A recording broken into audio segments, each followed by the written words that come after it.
মানে কি হয়েছে? আমি আমার অফিসের নিচে দাঁড়াই আছি, আমি একটা বিয়েতে যাবো, রিসেপশন বাড়িতে যাবো। এখানে এসে উল্টা পাল্টা কথা, আমি যাইতে নিছি আমরা আটকাই দিয়ে অমুক তুমুক কথা। আমি থামি না, আমার পাঁচ কথা আমার মাঝে ঘুষি মারছে, ফাইটে গেছে, আমার দাঁত লড়ে গেছে। দোকানে আসলাম, হ্যাঁ আমাকে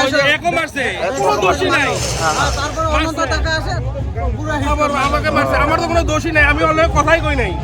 আমার লোক এইরকম ব্যাপার, এই যে মাইরে ফাটাই দিছে, দাঁত লড়ে গেছে, আমার এই দাঁতটা লড়ে গেছে। আরে ও কয় ও বিসিনাথ, ও বলে ডন, ও বলে বিলেসিপাড়া ডন।